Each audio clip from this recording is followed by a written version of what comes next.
तिमिरान्धस्य ज्ञानञ्जनशलाकया चक्षुरुन्मिलितं येन तस्मै श्रीगुरुवे नमः।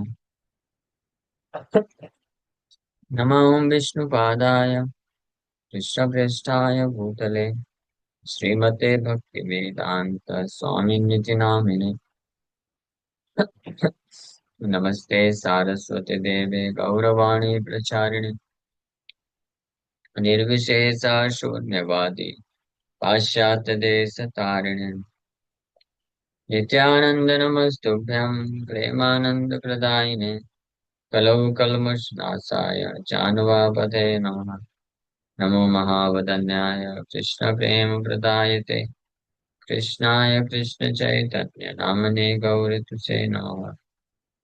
जय श्री कृष्ण चैतन्य प्रभु नित्यानंद श्री अद्वैत गदाधर श्रीवासादि गौर भक्तवृंद। हरे कृष्णा कृष्णा कृष्णा हरे हरे हरे राम राम राम हरे हरे। हरे कृष्णा। तो आप सभी भक्तों का हार्दिक स्वागत है आज के श्रीमद् भगवद गीता के चर्चा में। हम लोग चर्चा कर रहे हैं चैप्टर 1 और श्लोक संख्या 36। इसके ऊपर हम लोग चर्चा कर रहे थे, अगर आपको याद होगा तो ये तीसरा कारण अर्जुन यहाँ पे श्लोक में बता रहे हैं कि पापम एवाश्रय दस्मान, हमको पाप लगेगा हे कृष्ण। इस श्लोक के ऊपर हम लोग थोड़ा शब्दार्थ को लेकर के चर्चा किए थे। अब तात्पर्य पढ़ के थोड़ा और चर्चा करें। तो पापमेवाश्रये तस्मान् हत्वैते एतान् आततायिन तस्मान् नार्हवयं हन्तुं धातराष्ट्रान् सबान्धवान् स्वजनं हि कथं हत्वा सुखिनः स्याम माधव। अर्जुन बोल रहे हैं कि sin will overcome us if we slay such aggressors. Therefore, it is not proper for us to kill the sons of Dhritarashtra and our friends. What should we gain? O Krishna, husband of the goddess of fortune, and how could we be happy by killing our own kinsmen? हमको पाप लगेगा अगर हम ऐसे आतताइयों को मारेंगे। इसलिए हमारे लिए बिल्कुल भी उचित नहीं है कि धृतराष्ट्र के पुत्रों और अपने सगे संबंधियों को हम वध करें। हालांकि लोग आतताई हैं, लेकिन फिर भी ये उचित नहीं है, सही नहीं है कि हम इनको मारे। हमको इससे क्या प्राप्त होगा? अर्जुन ऐसा प्रश्न कर रहे हैं। निश्चित रूप में हमको केवल पाप ही लगेगा और कुछ लाभ नहीं मिलने वाला है। हे Krishna, Madhav means Lakshmipati, and how could we be happy by killing our own kinsmen. तो इसके द्वारा एक तो पाप लगेगा, और अपने सगे संबंधियों को ही मार करके क्या लाभ मिलेगा? इसके द्वारा तो केवल अपने ही स्वजनों को मारने से केवल आ, हम कैसे सुख को प्राप्त कर सकते हैं? सुख की कामना पॉसिबल नहीं। कैसे सुख हमको मिल सकता है? तो ये सब अर्जुन जो है भगवान कृष्ण को बोल रहे हैं। दूसरा कारण जो था कि सुख नहीं मिलेगा अगर हम ये युद्ध करते हैं, इसको भी रिपीट कर रहे हैं, साथ ही साथ में पाप लगेगा ऐसा भी वर्णन कर रहे हैं। जिसका तात्पर्य पढ़ना बचा था हम लोग पढ़ लेते हैं। According to Vedic injunctions, there are 6 kinds of aggressors: a poison giver, one who sets fire to the house, one who attacks with deadly weapons, one who plunders riches, one who occupies another's land, and one who kidnaps a wife. Such aggressors are at once to be killed, and no sin is incurred by killing such aggressors. Such killing of aggressors is quite befitting any ordinary man, but Arjuna was not an ordinary person. 6 प्रकार के आतताई बताए गए हैं शास्त्र के अनुसार। आतताई का अर्थ ये होता है कि वो ऐसे लोग हैं जो जिनको मार देने में कोई पाप नहीं लगे। आतताई मतलब उन्होंने इस प्रकार से पाप आचरण किया है। तो पहला है जो जहर पिलाता है किसी को, जहर पिला के मारने का प्रयास करता है। दूसरा जो किसी के घर को जला देता है। तीसरा है जो किसी को बहुत ही खतरनाक हथियार से आक्रमण कर देता है। चौथा है जो किसी के धन संपत्ति को लूट लेता है। हाँ, प्लंडर कर लेता है। प्लंडर और स्टीलिंग में क्या अंतर है? What is the difference? Plunder का आई थिंक लूटना ना, प्लंडर मीन्स लूटना होना चाहिए। Steel goods from typically using force in a time of war और सिविल डिसऑर्डर, उसको बोलते हैं प्लंडर। बाय फोर्स अगर कोई लूटता है उसको प्लंडर बोलते हैं। एक तो होता है कि अनुपस्थिति में जा करके चोरी कर लेना, और दूसरा होता है दिन दहाड़े घर में घुसा और धमकी दे करके ले लिया रिचेस। तो प्लंडरर उसको बोला जाता है। पांचवा है one who occupies another's land, किसी के जमीन को हड़प लेता है। एंड छठा है one who kidnaps a wife, किसी अन्य की पत्नी को अपहरण कर लेता है। तो 6 प्रकार के जो भयानक पाप है, ये जो करता है उसको आतताई बोला जाता है। और ऐसे आतताइयों को तुरंत मारा जा सकता है, और उनको तुरंत मारने में कोई पाप नहीं लगता है, ऐसे शास्त्र के अनुसार। गवर्नमेंट, इंडियन गवर्नमेंट की तरफ से पाप लग सकता है, इसलिए मत करिएगा, कानून को हाथ में मत लीजिएगा। ऐसा कोई कुछ करता है तो जा करके पुलिस को रिपोर्ट करना चाहिए। बट वैदिक लिटरेचर के अकॉर्डिंग ये ऐसे एग्रेसर्स को मारा जा सकता है। So killing of aggressors is quite befitting any ordinary man, कोई भी साधारण व्यक्ति के लिए इस प्रकार से आतताइयों को मारेगा तो उसको कोई दोष नहीं देगा कि आपने क्यों मार दिया, आपको कंप्लेन करना चाहिए था बस। लेकिन ऐसा कोई दोष नहीं देगा। लेकिन अर्जुन जो है कोई साधारण व्यक्ति नहीं। Arjun, he was saintly by characters.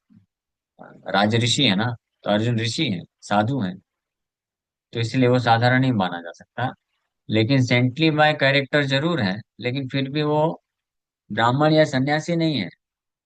So although his character is saintliness, but he cannot act like a saint. समझ पा रहे हो? अर्जुन का स्वभाव भले ही साधु प्रवृत्ति का है, लेकिन है तो वो क्षत्रिय, तो इसलिए उसको ये सेंटिनेस की तरह डील नहीं करना चाहिए। वो ऐसा करना चाह रहा है बट ऐसा नहीं है। He was saintly by character and therefore he wanted to deal with them in saintliness. वो ऋषि हैं, चरित्र राज ऋषि हैं। ऋषि मतलब साधु, ब्राह्मण।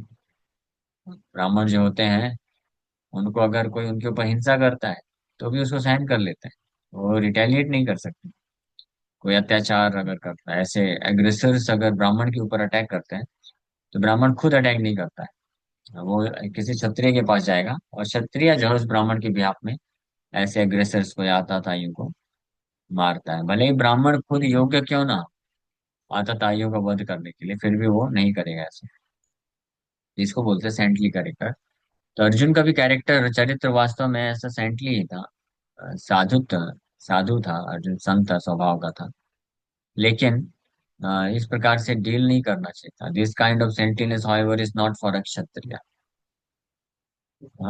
Although a responsible man in the administration of a state is required to be saintly, he should not be cowardly. Saintly character होना चाहिए, लेकिन क्षत्रिय अगर कोई है और वो इस प्रकार से सेंटलीनेस को दिखाते हुए एग्रेसर्स को नहीं मारता है, तो इट इज जस्ट हिज कावर्डनेस। वो डरपोक माना जाए, डरपोक। ब्राह्मण अगर जो होता है उसके अत्याचार को सहन कर लेता है, तो उसको महान माना जाता है।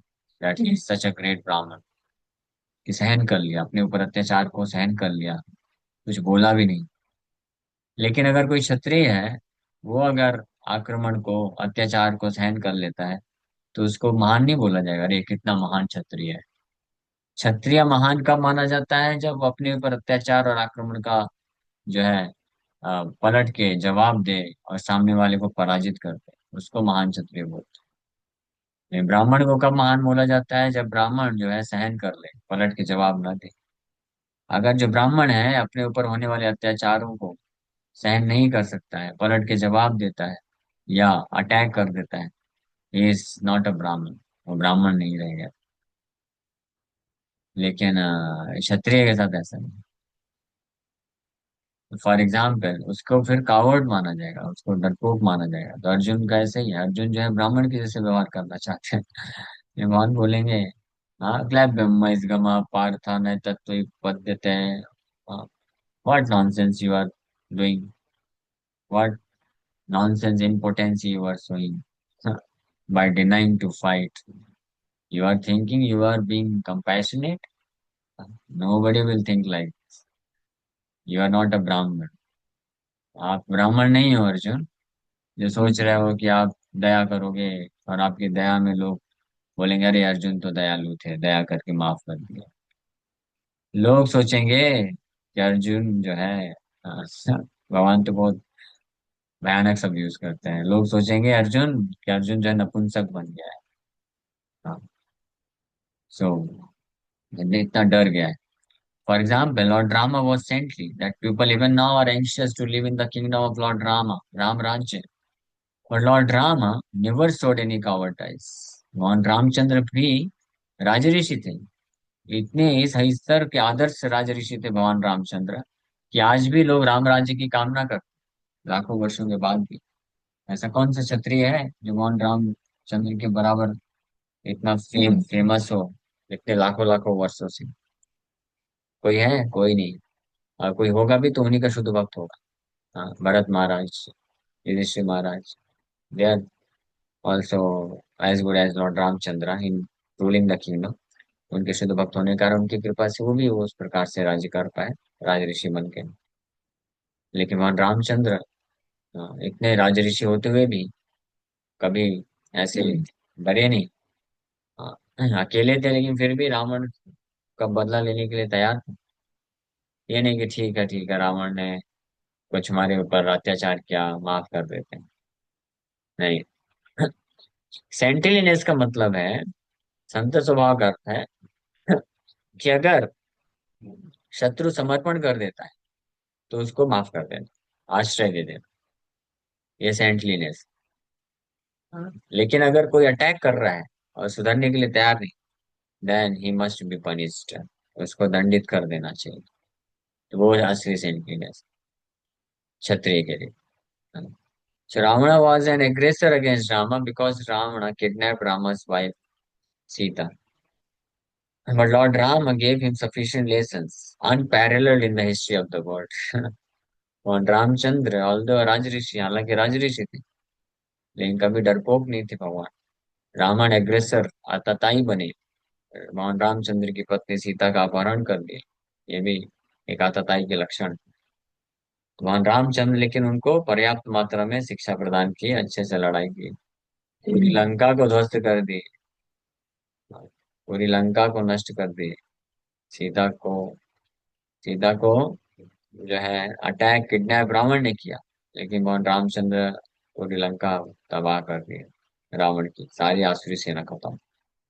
ये होता है, Ravan was an aggressor unparalleled in the history of the world का अर्थ यही। In Arjuna's case, however, one should consider the special type of aggressors, namely his own grandfather, own teacher, friends, sons, grandsons, etc. Because of them, Arjuna thought that he should not take the severe steps necessary against ordinary aggressors. Besides that, saintly persons are advised to forgive.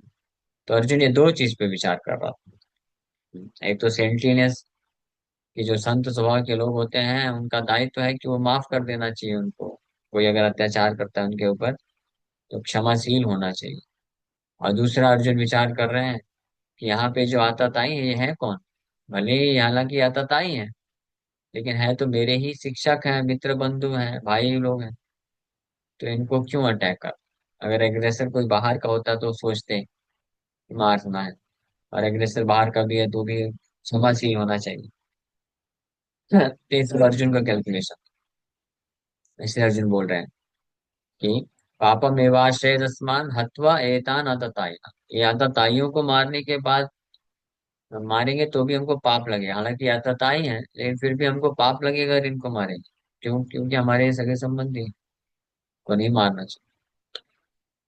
So such injunctions for saintly persons are more important than any political emergency. तो जो साधु प्रवृत्ति के लोग होते हैं उनके लिए अपने साधु प्रवृत्ति पे आचरण करना वो ज्यादा महत्वपूर्ण है। पॉलिटिकल इमरजेंसी, राज्य को प्राप्त करना बहुत, जो राज्य के सुख को प्राप्त करना, इससे ज्यादा वैल्यू उनको, उनके लिए क्या है, अपने साधुत्व को बचा के रखना है। हाँ, साधुत्व को बचा के रख। जैसे कभी कभी होता है ना, दो लोग में लड़ाई होती है कुछ पैसे के लिए, 50 रुपए 100 रुपए के लिए, स्पेशली कभी कभी ऑटो वालों के साथ, या शॉप में खरीदारी के समय में। तो जो साधु प्रवृत्ति के लोग होते हैं जनरली, उनका यही आर्गुमेंट होता है।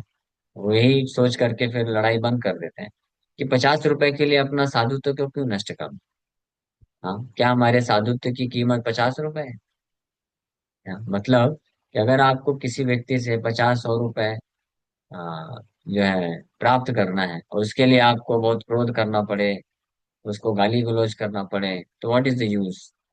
अपने साधुत्व को नष्ट करके हमने 50 रुपए कमाया, ये हमारी वैल्यू है साधुत्व की? तो ये विचार करके कुछ लोग छोड़ देते, बोले छोड़ो, हो गया, इसको जाने दो, 50 रुपए खा करके वो ये कोई बड़ा अमीर व्यक्ति नहीं बन सकता है। हाँ, कर्म के अनुसार सब चीजें आती है, ऐसे सोच के साधु प्रवृत्ति के लोग इस प्रकार से छोड़ देते हैं।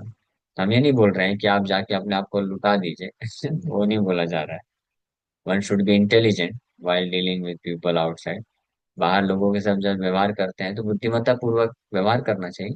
लेकिन कभी ऐसी परिस्थिति होती है जहाँ पे सामने वाला व्यक्ति पूरी तरीके से वो जो है बेईमानी करने में लगा हुआ है, और 50 100 60 ऐसी बात होती है, तो अपने हमको सोचना चाहिए कि ज्यादा इम्पोर्टेंट क्या है। कई बार क्या होता है कि दो चीजें लॉस होने लगती हैं। या तो ये आपको नुकसान होगा, या तो ये नुकसान होगा।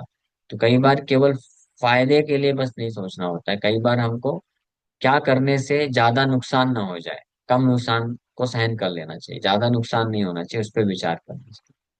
तो इसलिए जब साधु प्रवृत्ति अगर किसी की मिलती है तो ये बड़ा बहुत, that is a great good Fortune. If somebody has saintly qualities, वो दैट इज ग्रेट फॉर्च्यून, बहुत बड़ा सौभाग्य है।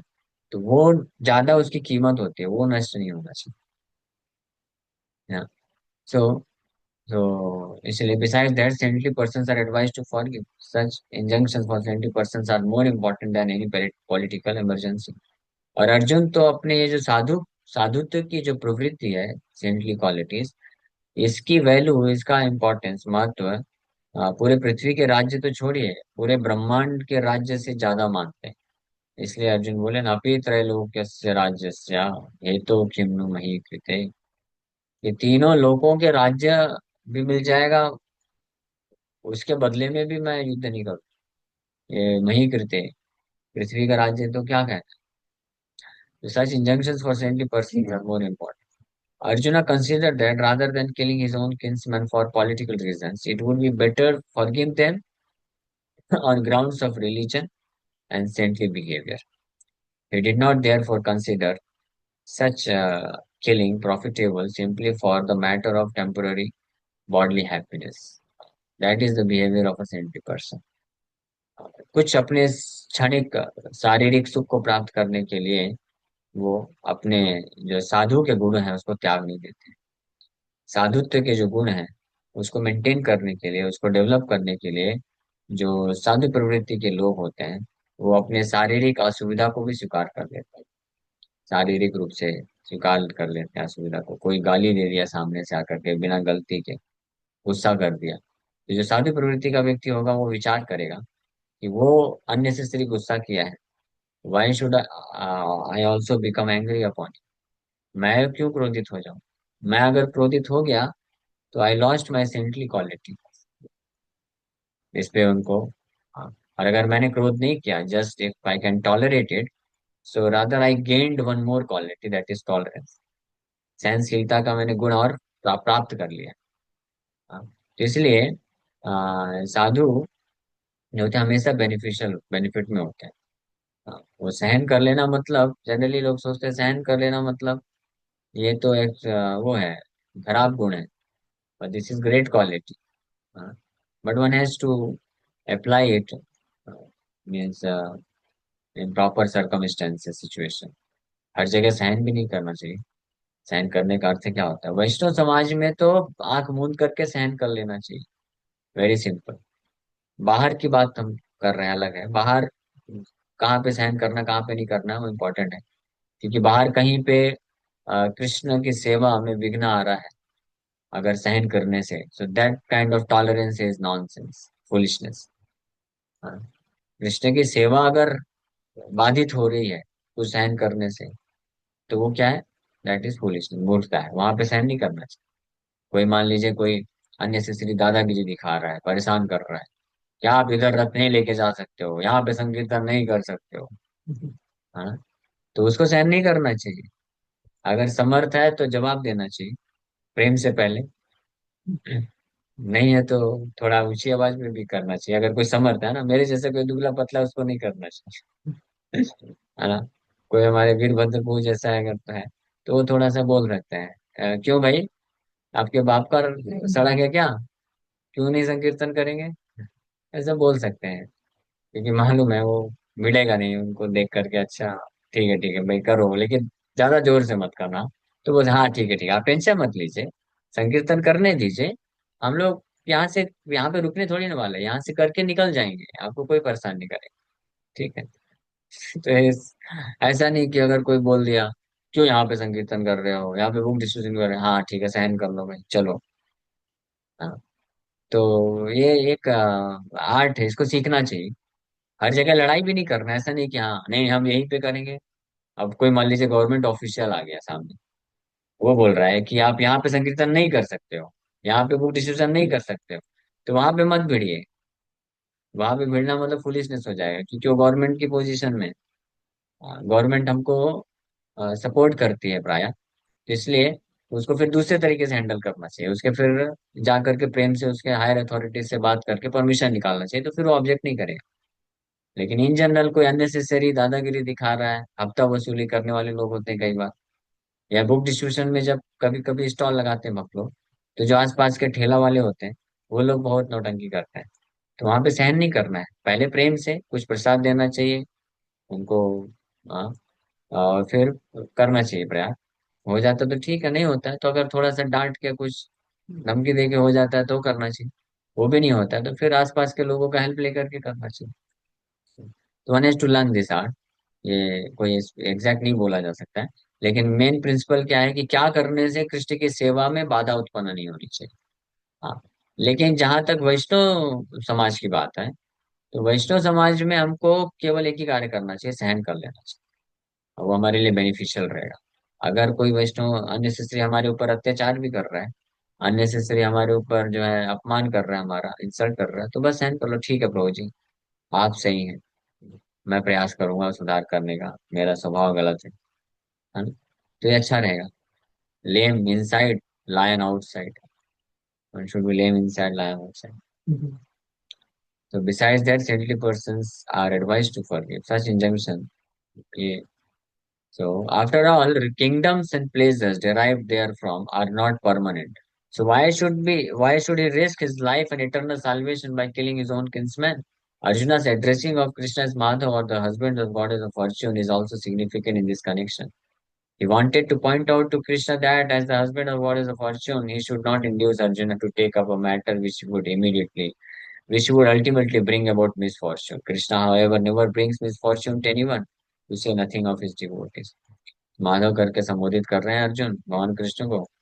हाँ, बोल रहे हैं कि कृष्णा, आप माधव हैं, सौभाग्य की देवी माता लक्ष्मी के आप पति हैं, तो हमारा सौभाग्य का कार्य करना चाहिए आपको।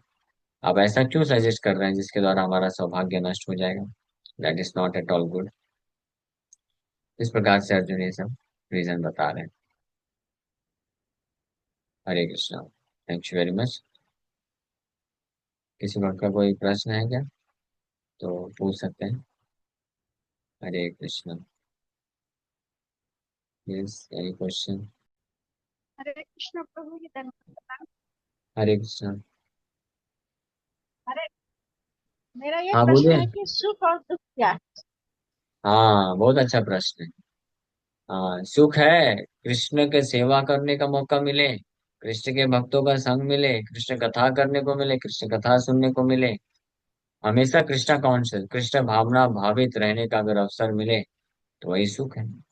और दुख है कृष्ण भक्तों से दूर चले जाना, जिसके कारण हम कृष्ण से दूर हो जाते हैं, तो उसको दुख बोला गया, है ना। ये चैतन्य चरितमृत में महाप्रभु जब प्रश्न पूछे तो रामानंद राय यही उत्तर देते हैं कि दुख मध्य कौन दुखा, सर्वश्रेष्ठ, सारे दुखों में सर्वश्रेष्ठ दुख क्या है?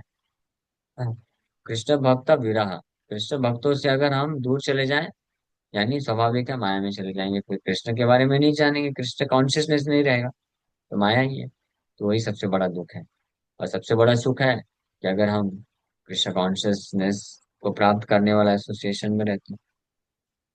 ठीक है, क्लियर है। जी। यस। महिमा हरे माता है। हरे कृष्णा प्रभु जी।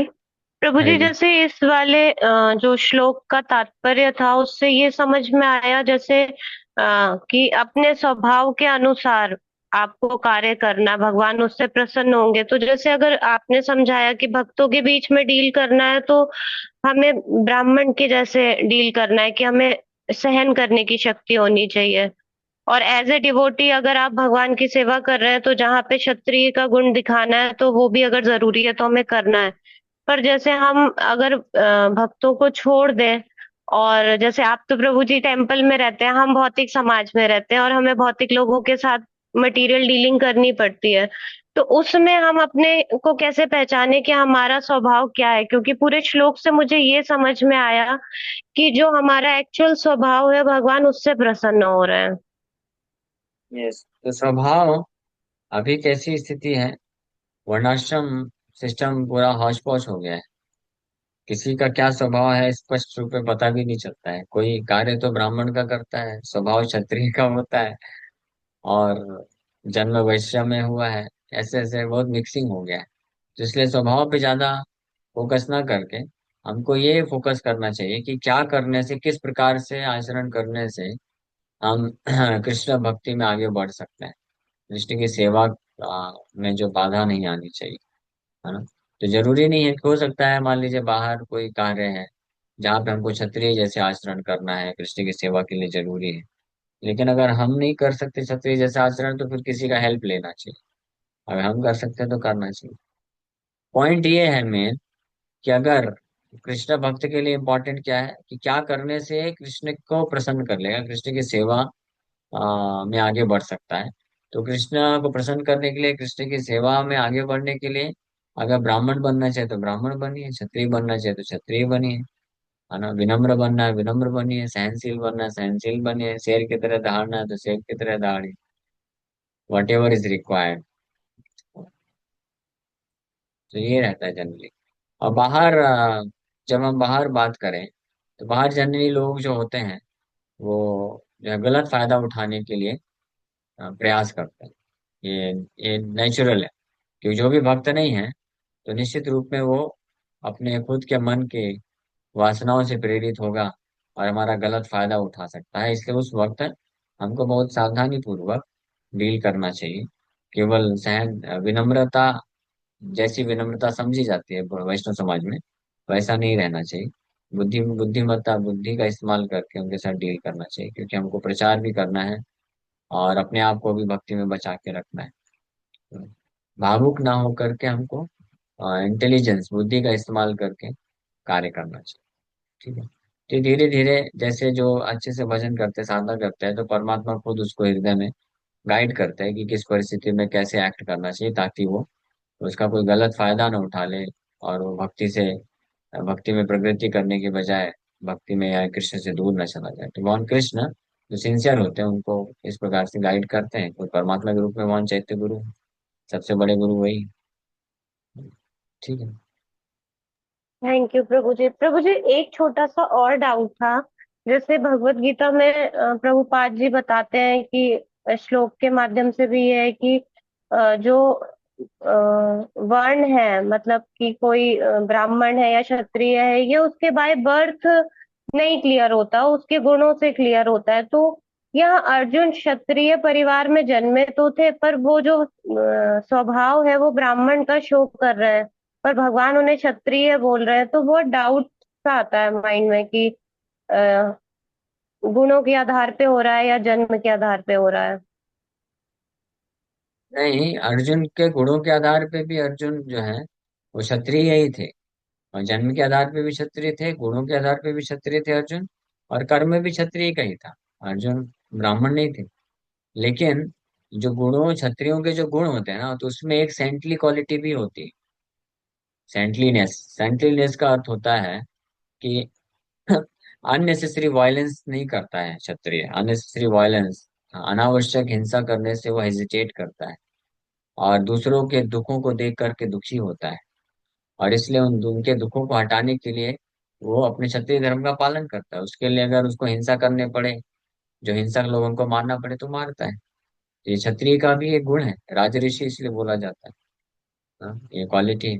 जस्ट लाइक ऐसा समझ लीजिए आप कि जो लोग आर्मी में होते हैं, तो एक तो आर्मी में तो जो डायरेक्ट फाइटिंग करते हैं, तो वो लोग, तो उनको भी फाइटिंग और शत्रु कैसे कैसे जो है प्लानिंग करके अटैक कर सकता है, उसके बारे में नॉलेज होना चाहिए, रणनीति। और साथ में कुछ लोग होते हैं जो टेक्निकल बंदे होते हैं, टेक्निकल होते हैं, यानी फाइटिंग नहीं करते, इंजीनियर्स होते हैं। लेकिन उनको भी ये ज्ञान होना चाहिए कि कैसे कैसे आर्मी में युद्ध, जो शत्रु होते हैं वो क्या क्या फायदा उठा सकते हैं। तो सिस्टम में इन्वॉल्व है, तो वो होना चाहिए। तो ये ब्राह्मण जो लीडर्स होते हैं सोसाइटी के, उसी प्रकार से क्षत्रिय भी लीडर्स होते हैं सोसाइटी के। लीडर का अर्थ होता है जिनके ऊपर लोग निर्भर हैं, जिनके, जो अन्य लोगों के कल्याण के लिए कार्यरत है। तो इसलिए सेंटलीनेस जो क्वालिटी है, ये दोनों में होना जरूरी अनिवार्य है। क्योंकि जब तक कोई संत नहीं होगा, सेंटली क्वालिटी नहीं होगी, तो वो अन्य लोगों जो उस पर निर्भर हैं, उनके लिए वो जो है हितकारी नहीं बन पाएगा, उनके हित के लिए नहीं सोच पाएगा। तो ये है साधुत्व, ये सेंटिनेस का यहाँ पे अर्थ ये है। नहीं, ब्राह्मण का सेंटिनेस अलग तरीके का होता है। मतलब वो हिंसा नहीं करता है, वो केवल सहन करता है, वो अटैक नहीं कर सकता। तो ये उसके कर्म है, मतलब एक्टिविटीज, उसके क्वालिटी एक्टिविटीज। ठीक है, क्लियर है। जी प्रभु जी। ओके, धर्म हरे। के लिए युद्ध करते हैं मतलब क्षत्रिय। यस, हाँ, धर्म। क्षत त्रायते इति क्षत्रिया। क्षत मतलब हानि, हानि से बचाने के लिए जो युद्ध करता है, उसको क्षत्रिय बोलते हैं। हरे कृष्ण।